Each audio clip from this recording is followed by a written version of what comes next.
حضرت عبداللہ ابن عباس رضی اللہ تعالیٰ عنہ سے مروی ایک روایت ہے، میں ایک دن حضور کے پیچھے بیٹھا ہوا تھا، سواری میں حضور کا ردیف تھا، تو حضور نے فرمایا، اے بیٹے، اے لڑکے، میں تجھے کچھ کلمات سکھاتا ہوں، تو اللہ کے حقوق کا خیال رکھ تو وہ تیری حفاظت فرمائے گا۔ تو اللہ تعالیٰ جل شانہ کے احکام کی حفاظت کر، تو اسے اپنے سامنے پائے گا۔ اذا سألت فاسأل اللہ، جب سوال کرے تو اللہ سے ہی سوال کرے، اللہ سے مانگنے کا مزاج پیدا کر لیں کہ فرمایا تمہارے جوتے کا تسمہ بھی ٹوٹ جائے تو وہ بھی اللہ سے مانگو۔ ضرور بازار میں جاؤ دکاندار سے، لیکن حقیقی طلب اللہ سے ہونی چاہیے۔ بات بات پہ اللہ سے سوال کرو، بڑی سے بڑی چیز بھی اس سے مانگو، چھوٹی سے چھوٹی چیز بھی اسی سے طلب کرو۔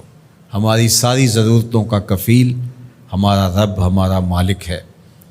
تو دوسری نصیحت یہ کی کہ جب تو استعانت طلب کرے، مدد طلب کرے تو اللہ سے ہی استعانت طلب کرے۔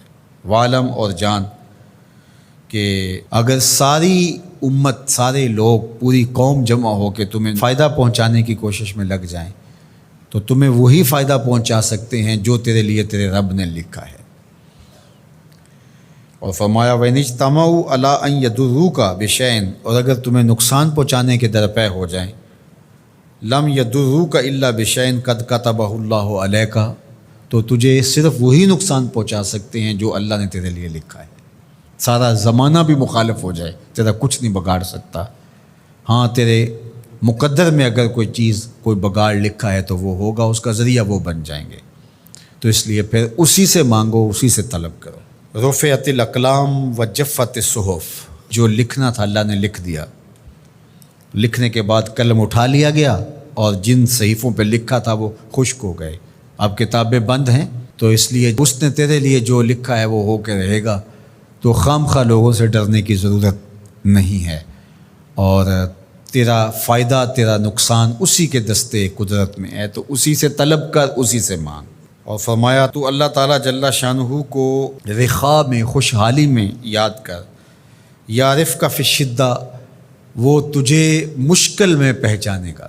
یعنی جو شخص خوشحالی کے دور میں اس کے پاس دولت ہے، صحت ہے، تو اللہ تعالیٰ کو فراموش نہیں کرتا، اللہ اس کی بدحالی کے زمانے میں اس کو فراموش نہیں کرتا۔ وعلم، اور جان، ان النصر مع الصبر، کہ جو مدد ہے وہ صبر کے ساتھ آتی ہے۔ وان الفرج مع الکرب، اور کشادگی جو ہے وہ مشکل کے ساتھ آتی ہے۔ وَأَنَّ مَعَ الْعُسْرِ يُسْرًا، اور سہولت جو ہے وہ مشقت برداشت کرنے کے بعد آتی ہے، تنگی کے بعد فراخی آتی ہے۔ پہلو مشکل پھر تمنا، پہلو کنڈا پھر پل، شاید مگروں پہلو مکھیاں ڈس دیاں ڈنگ والیاں۔ تو یہ سب ہوتا ہے، مشکلات، تکلیفیں، آلام، مصائب، ان سب سے گزر کر کے آسانیاں آتی ہیں۔ خود حضور کی زندگی دیکھ لیجئے، مدنی زندگی مکی زندگی کے گزرنے کے بعد، طائف کے مراحل کو طے کرنے کے بعد آتی۔ تو ہم ڈائریکٹ اگر چاہیں مکی زندگی کو اختیار کیے بغیر اور طائف کی مشکلات اور سنگلاخ راستوں سے گزرے بغیر مدنی برکتیں حاصل کرنا، تو وہ نہیں پا سکتے۔ تو یہ اللہ تعالیٰ نے ایک نظام رکھا ہوا ہے۔